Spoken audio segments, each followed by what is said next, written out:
What's up everyone and welcome back to the MMA Zone. Today, let's get started with Justin Gaethje talks about next UFC fight. It remains to be seen when and who Justin Gaethje fights next, but it looks like the highlight reel factory will need some serious convincing if the UFC wants him to battle Michael Chandler again. And before we continue, make sure to leave a like on the video to help support the channel. Gaethje has been on the sidelines since his fight with Max Holloway at UFC 300 this past April, which saw Bless buzz the galaxy big time by knocking out Gaethje with 1 second left. Immediately after that loss, Gaethje said that he was going to take some time to recover, but in more recent weeks, he's been talking about who he wants to fight next. Case in point, recently Gaethje spoke with Helen Yi, and Yi noted that recently Chandler has been talking about running it back with Gaethje. The former World Series of Fighting champ recorded a unanimous decision victory over Chandler back in 2021. So when Gaethje was asked whether he's interested in fighting Iron Mike again, he said the following: "I'm more interested in a rematch with Charles Oliveira or Dustin Poirier. I prefer something new. I think me and Poirier would be a great fight if it's his last one. I just think that we're both contenders, and I don't think that we're contenders if Chandler and I fight each other. I'm content with the 1-1. Hopefully he is. I think Dan Hooker. I don't know if Alexandre Volkanovski is coming back to lightweight. I know Max Holloway is coming to 155, or maybe he comes back up. I would love that rematch. But being number 3, there's a lot of options. I told them I want to fight in March, so March, I think it's in Vegas. I'll be there. It'll be interesting to see what happens. Given Poirier is coming off a loss and Oliveira is fresh off a win over Chandler at UFC 309, one would think the UFC would be more interested in a Gaethje Poirier 3 matchup. There's no doubt a lot of fans would love to see that rubber match. But it sounds like Gaethje isn't super keen on facing Poirier again either. Who do you want to see Gaethje fight next? Joe Rogan goes off on Conor McGregor. As Conor McGregor continues to make headlines over scandals and allegations, rather than fighting in the octagon, Joe Rogan has argued a particular juncture of his career is when everything turns south. As 2024 comes to a close, yet another year has come and gone without McGregor fighting. The controversial star was booked to fight Michael Chandler this past June, but a broken pinky toe shelved those plans, and it's not clear if and when McGregor will fight again. Well, more recently, Rogan had renowned actor Josh Brolin on his podcast. Brolin is also an MMA fan, and when he asked Rogan to compare McGregor and Jon Jones, the podcast star made it clear the fighting legacies of both men are now very, very different. John's in a different category. It's a different thing. Yeah, Conor self-destructed in a lot of ways because of money. You know, I mean, he took that fight with Floyd Mayweather, made a ton of money off that, and then took a long time before he came back to MMA, and it's just not been the same guy since. And I think that's just, it's money, it's a lot of partying, but it's the same kind of thing. It's just a wild, but in his prime, when Conor was in his prime, he was amazing. Now, it's certainly true that Jon Jones has been in news numerous times for scandals and allegations as well. But in Jones, we're talking about a guy whose only loss came via disqualification and who remains one of the best fighters in the game. The dude is the UFC's heavyweight champion. Conor, meanwhile, has recorded just 1 victory since 2016, and that came against an aging Donald Cerrone in 2020. But do you agree with Rogan's take here? Do you believe that Conor's massive fight with Mayweather, which delivered him truckloads of cash, is where everything went off the rails? Joaquin Buckley training with Tyron Woodley ahead of Colby Covington fight. As Joaquin Buckley prepares to battle Colby Covington at the UFC's December 14th card in Tampa, he's revealed he's been training with the man who knows chaos all too well, Tyron Woodley. After feuding with Colby for months, Woodley finally faced his former ATT teammate back in 2020. At the time, Woodley was 2 fights removed from having his reign as welterweight champ ended by Kamaru Usman, and many expected that he would actually beat Covington. But that didn't happen, as chaos dominated the fight with his ridiculous pressure and wrestling. Woodley eventually sustained a rib injury in round 5, and the fight was called. Well, fast forward back to 2024, and Buckley is putting his 5-fight winning streak up against the controversial Covington. And while speaking to Middle Easy recently, the powerful welterweight had this to say about Woodley and how he's contributing to his training camp. "My man Tyron Woodley popped in a couple of times and gave me a couple of good pointers, so any word of advice I can get from Tyron Woodley, I'll definitely use it for the preparation of this fight, because yet again, he's been in there with Colby Covington. He knows his antics, and the mistakes Woodley may have made, we can fine-tune and make some adjustments in my game where we can be successful. It'll be interesting to see if Buckley beats Covington, and if he reveals some of the advice that Woodley provided. While Woodley closed out his career with a 4-fight winning streak, it wasn't that long ago really that he was considered one of the best fighters on the planet. All that aside, do you see Buckley defeating Colby, who may have also questioned if his best days are behind him at this juncture? The longtime contender is turning 37 in February and has gone 2-3 in his last 5 contests. Granted, all of his losses during that run have come in title fights. Magomed Ankalaev roasts Jiri Prochazka and reveals next fight. Magomed Ankalaev is continuing to stir the social media pot by posting various comments online, as the surging light heavyweight contender appears to know who Jiri Prochazka is fighting next. Not only that, Ankalaev is also claiming he's fighting for the title next. As this video is being produced, there's been no official word on Jiri's next fight. The former light heavyweight champ is coming off his second stoppage loss to the current king Alex Pereira this past June.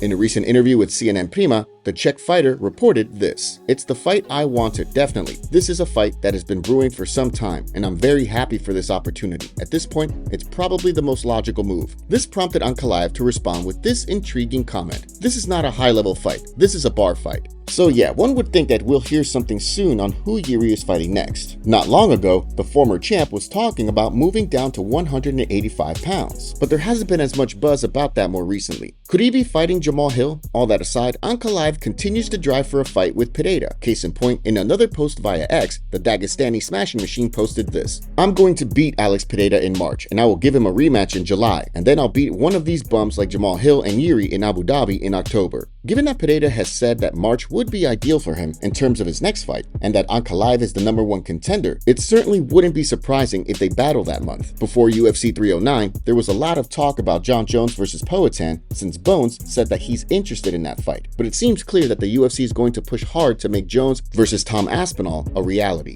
Kai Asakura talks about Alexandre Pantoja fight at UFC 310. UFC-only fans are going to be introduced to Kai Asakura at UFC 310, and the Japanese star is planning to shake up the flyweight division with the knockout of the current king Alexandre Pantoja. If you only watch the UFC and no other MMA promotion, then you likely uttered a big "who" when it was announced that Pantoja was fighting Asakura next. Earlier this year, Asakura announced that he was leaving the Japanese promotion Rizin, where he held the bantamweight crown, and that he was signing with the UFC. Since Pantoja already defeated the #1 ranked Brandon Royval and the #2 ranked Brandon Moreno several times, the UFC decided to tap Asakura for a title shot in his Octagon debut. In a recent interview with MMA Junkie, the 31-year-old was asked about that decision, and Asakura said this: "Let's be honest, it's good business for the UFC if I win, so I'm here to make it exciting for people to have the UFC flyweight division and have a whole bunch of new matchups for them to have on future shows." If you've watched Asakura fight, you likely weren't surprised at all when you found out that the UFC had signed him. Not only does Asakura pressure constantly, he has very heavy hands and dangerous striking. Case in point, Asakura put away former UFC title challenger and Rizin champ Kyoji Horiguchi. So when asked to weigh in on how he matches up against the champion, Asakura offered this warning: "So I'm a little bit different than the other fighters in the flyweight division. I have the ability to capitalize on one of his misses and to put him to sleep, and so that's what I'm aiming for." Fair enough, but even the biggest Asakura fan would likely admit that ending the reign of Pantoja would be a huge test. There's a reason the champ is carrying odds in the -225 to -250 range. Mark Hunt court case update for Brock Lesnar fight. One of the most feared sluggers in kickboxing and MMA history is not giving up his fight to win a lawsuit against the UFC over his controversial bout with Brock Lesnar back in 2016. Hunt eventually launched the suit